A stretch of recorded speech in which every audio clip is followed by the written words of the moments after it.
الدنيا هذه لا يغرك فيها الضحك والفرحة وما يليها، مهما ضحكت لك بس ما هو دايم، صدماتها لا يمكن تخليها.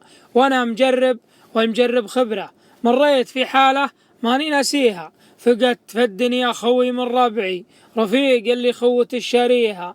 فهد عسى الله يرحمه ويبيحه ويجبر مصاب اللي بكت غاليها. البارح نكلم بعض ونسولف عن حاضر الدنيا وعن ماضيها، ونوعد بعضنا بالكرم لجينا بأيامنا اللي في الحسن أقضيها. قلنا خلاص وقال بكره ماشي، وانت متى على الحسن أويها؟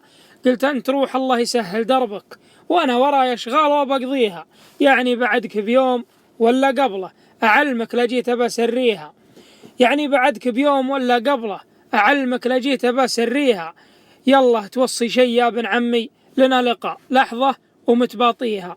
وبعد 10 ساعات من موعدنا سريت للحسة وانا ما بيها. دقيت رقمه بس ما هو ممكن، مقفل او شريحته ملغيها.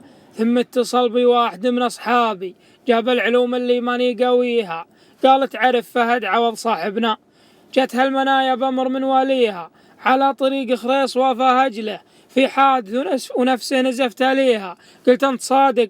قال والله صادق، وعلى الطريق جيت بتلاقيها. جيت ولقيت الكارثة قدامي، موتر فهد لكن ما هو فيها. نشدت عنها العالم اللي عندي، الانترا وين اختفى راعيها؟ قالوا توفى والبقى في عمرك، والموت كل نفوسنا قافيها. سيطر على نفسك وحاول تصبر. حاولت أسيطر بس ما يمديها، الحزن خيم والدموع انهلت، صدمة كبيرة يلا تعديها. ومن يوم صلينا